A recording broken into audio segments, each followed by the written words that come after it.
नमस्कार, मैं PM DNS Singh और आप देख रहे हैं कमाल ऐप। इस वक्त की बहुत ही बड़ी और बहुत ही शानदार खबर निकलकर सामने आ रही है नेपाल और भारत से जुड़ी हुई। या दोस्तों, ये खबर जुड़ी हुई है कहीं न कहीं अयोध्या के राम मंदिर की मूर्ति को लेकर। अब यहाँ पे नेपाल ने पहले कई बार, जो कि नेपाल के पूर्व प्रधानमंत्री थे केपी शर्मा ओली, उन्होंने कहा था कि राम का जन्म नेपाल में हुआ था। लेकिन वहीं पे अगर बात करें मोदी की, तो उन्होंने कहा था कि हमेशा से ही यही चलन आ रहा है और राम का जो जन्म है वो अयोध्या में ही हुआ था, तो अयोध्या भारत के अंदर ही है, यानी कि भारत में ही हुआ था। लेकिन बात ये बड़ी नहीं है। अब यहाँ पे जो हो रहा है, जो कि मंदिर निर्माण, उसके अंदर मूर्ति कहाँ से ली जाए, इस पर बहुत बड़ी यहाँ पे हम चर्चा करने वाले हैं और विस्तार से जानेंगे कि नेपाल के कौन से पत्थरों से ये मूर्ति बनने वाली है। तो वीडियो के अंत तक बने रहिए और अगर आप चैनल पर नए हो, चैनल को सब्सक्राइब करके बेल आइकन दबा लीजिए ताकि आपको अगला अपडेट भी सबसे पहले मिल सके। चलिए वीडियो को शुरू करते हैं।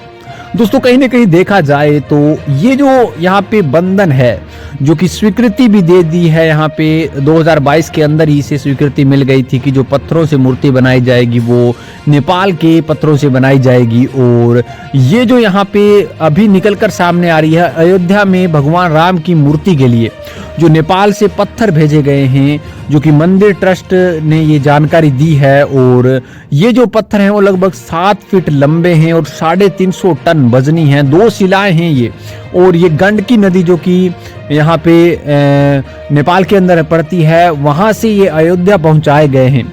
जो कि खबर मिलने के बाद सभी में एक बहुत ही तगड़ा आकर्षण हो चुका है इन पत्थरों के प्रति कि इनसे भगवान राम की मूर्ति बनने वाली है। लेकिन एक संदेह और भी है, क्योंकि पहले जो यहाँ पे मूर्ति निर्माण है वो सभी के सभी मूर्ति निर्माण आप लगभग देख सकते हैं बड़े बड़े मंदिरों के अंदर, जो मकराना का यहाँ पे संगमरमर है उससे बनाए जाते थे। और कहीं न कहीं इसी पर पहले चर्चा चल रही थी कि जो अयोध्या का राम मंदिर है उसमें भी मूर्ति है वो मकराना के यहाँ पे पत्थर से बनने वाली है। लेकिन अब यहाँ पे जो ये पत्थर मंगवाए गए हैं नेपाल की तरफ से और उसके द्वारा मूर्ति की योजनाएं बनाई जा रही हैं, ये कहीं न कहीं हिला देने वाली खबर है।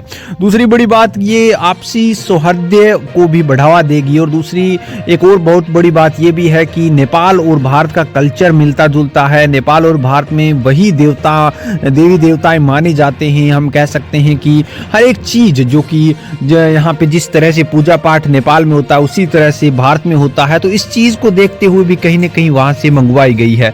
उत्तर भारत शहर अयोध्या में भगवान राम का जो मंदिर का उद्घाटन है वो 1 जनवरी 2024 को होने की उम्मीद है और निर्माण कार्य समय सीमा को पूरा करने पर जोर दिया जा रहा है। इसी बीच यहाँ पे पड़ोसी देश नेपाल के बारे में कहा जाता है कि उनकी काली गंडकी नदी से 2 पत्थर भेजे गए थे और जिनके बारे में माना जाता है कि मूर्ति को तराशने के लिए इनका इस्तेमाल किया जाएगा। और इसके साथ साथ अब यहाँ पे जो रिपोर्ट बन रही है वो मूर्ति का निर्माण कार्य है वो समय पर पूरा भी कर लिया जाएगा। द हिंदू की एक रिपोर्ट के अनुसार 2 शिला लगभग 7 फीट लंबी और 350 टन से अधिक वजनी है और नेपाल की काली गंडकी नदी से यहाँ पे अयोध्या लाने की बात की जा रही है। रिपोर्टर ने कहा है कि नेपाल से जानकारी ये है वो जनकपुर के पुजारी के हवाले से मिली है और भगवान राम की मूर्ति को तराशने के लिए पत्थरों का इस्तेमाल किया जा रहा है, जो कि एक बहुत बड़ी खबर है यहाँ पे नेपाल के लिए भी।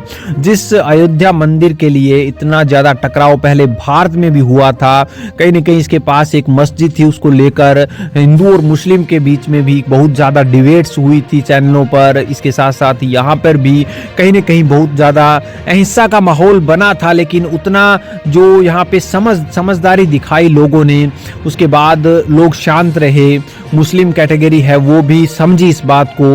और अब यहाँ पे जो पहले विवाद उठा था कि नेपाल में राम का जन्म हुआ था, भारत में राम का जन्म हुआ था, अब यहाँ पे उस चीज को भी कहीं न कहीं कंबाइन किया जा रहा है कि मूर्ति नेपाल से बनवाई जा रही है, नेपाली पत्थरों से बनवाई जा रही है और वहीं पे अयोध्या है वो उसी मूल स्थान पर बन रही है, जो कि कहीं न कहीं दिखाता है कि दोनों की मित्रता कितनी यहाँ पे मजबूत है और वो कभी नहीं टूटने वाली है। दोस्तों, आपकी क्या राय इसके बारे में अपने विचार कमेंट सेक्शन में जरूर लिखिए। चलिए आज के लिए दिन रखते हैं, आगे नए अपडेट में फिर आपके सामने हाजिर। वीडियो को लाइक कीजिए, शेयर कीजिए और अगर आप चैनल पे नए हो चैनल को सब्सक्राइब करके बेल आइकन दबा लीजिए ताकि आपको अपडेट भी सबसे पहले मिल सके।